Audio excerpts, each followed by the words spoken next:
A young mother dangled her baby from a window after her thug ex-boyfriend torched their home while they were still inside. Richard Rowe, 31, set fire to Jemima Jones's home and a dog kennel in the back garden, even pouring fuel under her 4-year-old daughter's bedroom window.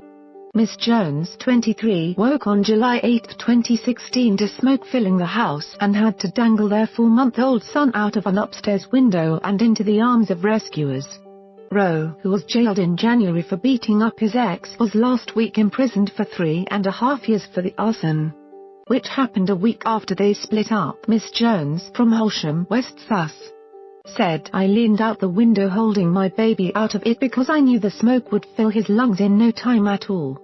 My neighbours held out a duvet so I could drop him into it, but then someone else brought a ladder and rescued us both before the fire brigade arrived.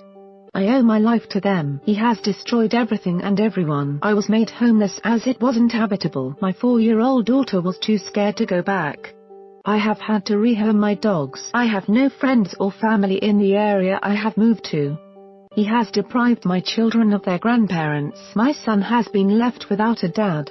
How do I tell him that his own father tried to kill us?" Rowe poured petrol beneath the window where Miss Jones's daughter Roxy was asleep, and doused a dog kennel with fuel before setting it alight at 2.30 am.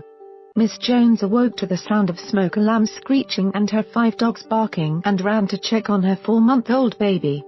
"Swaley," she said, "I don't know what woke me up, if it was the smoke alarm or the dogs.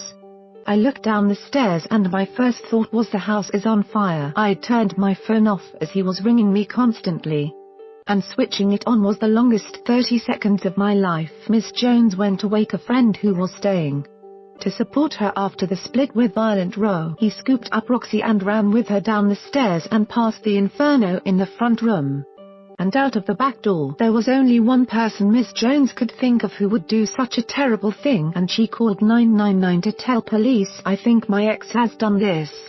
He's trying to kill us and no one is doing anything about it." Rowe previously assaulted Miss Jones, who he had been in a relationship with for 1 year and 9 months, leaving her with 2 black eyes.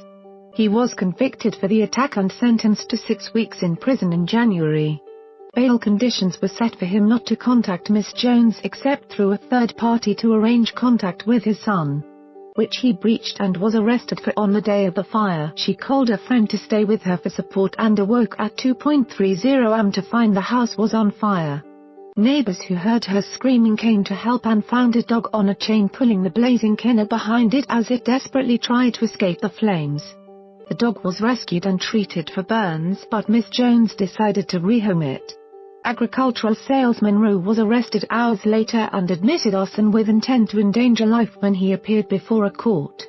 Police used automatic number plate recognition to trace his car, and his phone data showed he had bought a can of petrol 30 minutes before the blaze was set.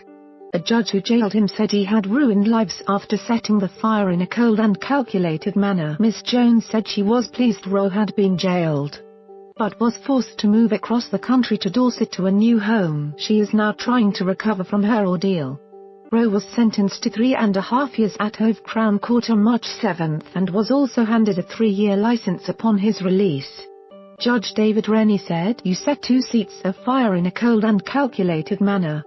It beggars belief that you did that knowing that there were 2 children in the house. Lives may not have been lost, but lives have been ruined. The victims will never be able to understand why you did what you did that night." Detective Constable Reese Hopcroft said, "There can be no doubt that his actions were beyond simple arson and were aimed at deliberately targeting the lives of those inside the house." Tell me where the freak's at.